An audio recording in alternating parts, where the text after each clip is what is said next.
Is self-care as important for men as it is for women? Actually, for most of us, self-care is a low priority compared to growing our business. It's all too easy to think to yourself, I'll have time for that later. But lack of attention to self-care is often one reason why small businesses don't survive. There's this concept in business management I like to call leadership gap. Your leadership gap is the difference between how much revenue your business makes when you're there versus how much revenue it can make when you're gone. For most small businesses, the leadership gap is 100%.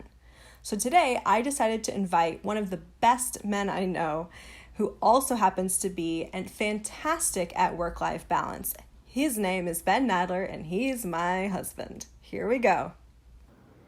Today I invited my husband Ben because I wanted him to talk to you about self-care for men.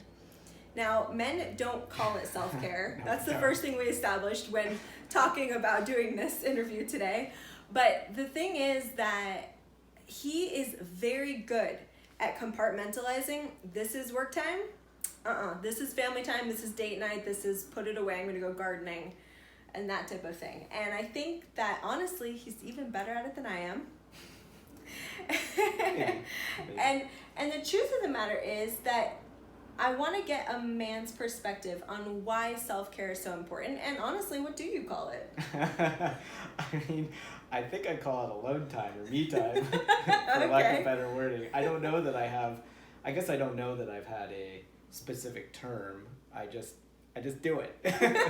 Yeah, but so many business owners and so many entrepreneurs don't do it. Sure. So that's really why I feel like it's worth having you on the show today because men need this just as much as women do. Sure. You need that outdoor time, that sports time, that time to get invigorated physically, or if you're sitting all day long, or that time to sit the heck down if what you do is manual labor, right? Yeah. So tell me, what I want to know is, and what I think our listeners would be most interested in finding out about is, where do you hit that point where you go, okay, I know this is the moment, I can feel it internally or I can feel it up here where, okay, I need to put this down and get outside or do whatever it is you do. Right. Okay. So, what I do often is I give myself at least a time minimum that I really want to work on something.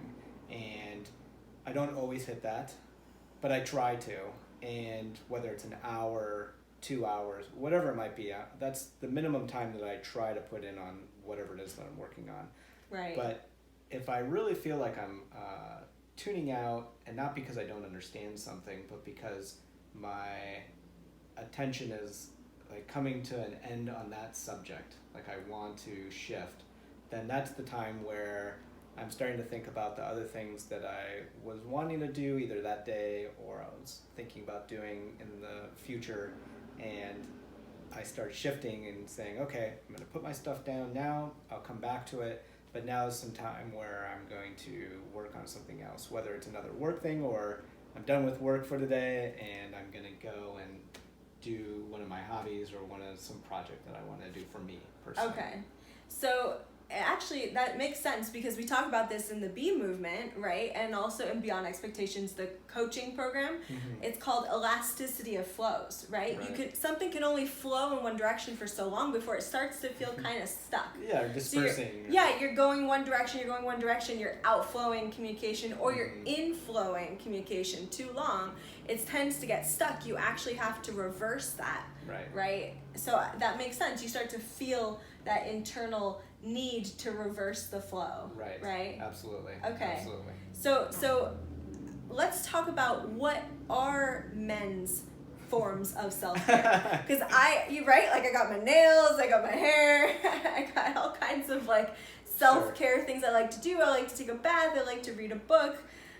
What do you do when you need that time? I like how you brought those up because I think the important thing that you brought up is all of those things are different than work. Right? Like a guy, for example, he might be working in a factory building something, and I would say probably the thing that you shouldn't do at least majority of the time is then go do a bunch of woodworking. You know, because your focus is still on like the same things, and after a while you're gonna be like, oh my god, I just feel like this is work. Right? Because you didn't fundamentally change the actions that you were doing. And for me, I'm not going to edit a bunch of photos if I was sitting in front of my computer creating whatever it is that I was doing, because now I'm still staring at that screen that's 6 inches away. I need to do something completely different, whether it's going climbing, whether it's working out in the garden. They're quite different than what it was that I was doing as my actual work things. And I think that that is the really important thing, is to change it drastically enough so you don't feel like you're still doing the same thing.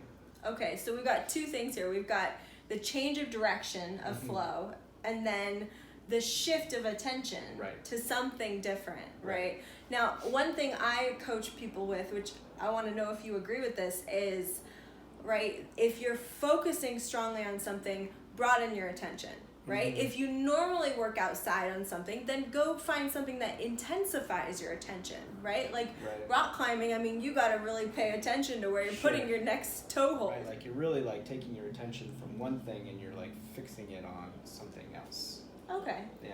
Cool. So then you also have your motorcycle. Yeah.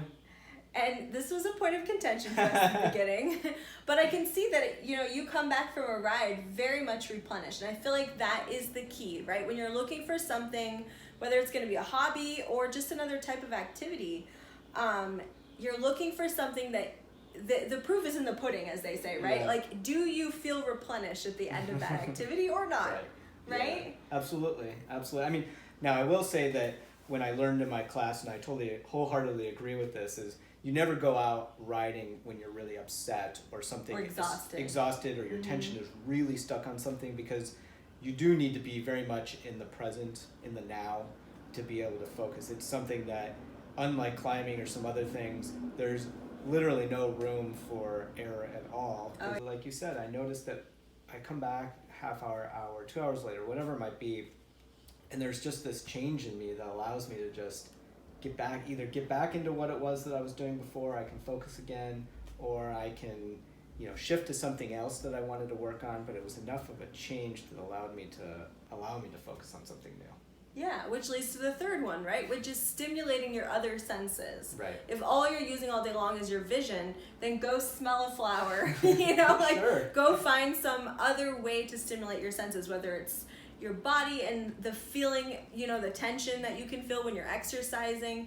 Any of the ways you do that are also great for self-care. Right, that's true. I mean, you brought up another one. A lot of people love just going to work out because it's it's giving you that physical stimulus. You're really feeling like you're engaged in something else that's different, and your body needs work anyway, physical labor now and then, and so it allows you to feel like you've got something really going on and getting that physical stimulation. Right. So then there's a fourth one, which I always push when it comes to choosing something that's going to be self-care, that's not selfish. And that fourth one is something that is self-motivated. And I think that's really the difference, right? At the end of the day, between a lot of people who, if you're working a 9 to 5 and it's not your own business, or even if it is your own business, but you've hit enough barriers in life and you've hit enough barriers in that business that you don't really feel like it's your own game anymore. You feel like you're just kind of playing this. If that's how you feel, you should definitely talk to me. But it happens, right? Like you get burnt out, or you just feel like you've been running this game for too long. And so the difference between work and play becomes self-determined, right? It's self-motivated. I decided, maybe you work all day long, but then you come home and you do a similar activity, but that similar activity was of your own choice. Sure. And when it's your own choice, refuels something. So I think that that's another thing that is similar between men and women, is we need to have activities of our own choice, our own choosing. And that's why I support human rights so strongly, because that is the basic essence of human rights, is our free will, right? So Absolutely. Tell me, what are some activities that you undertake just because they are your own choice? I mean, I've got a host of them. I used to do just ridiculous amounts of things. I used to, mountain bike and road bike, and when I had my dog, I used to take her on long walks, bike rides, whatever it might be. One of the reasons why I didn't do as much gardening and things is because I was renting and I didn't really want to put in the time. And now that I have that opportunity, I like doing that a lot as well. So you feel like being a homeowner is a type of self-care? Is that what you're saying for men? I think that once you have a home or a place that you call your own, you find a lot of projects that allow you to be able to create on that space. And there is some enjoyment that I know for me, and I think a lot of other guys too, they're like, oh, what project can I do next around the house? Because it gives you some, right.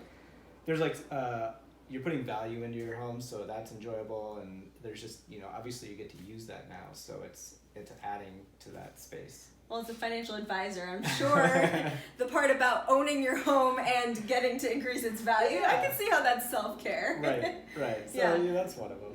Good, cool. Well, thank you very much for joining us today. I feel like that was useful. Hopefully some men who watched my channel found that useful too. I know most of the time my message is for female entrepreneurs, but right now we could all use a little self-care, whether we call it that or not. Absolutely.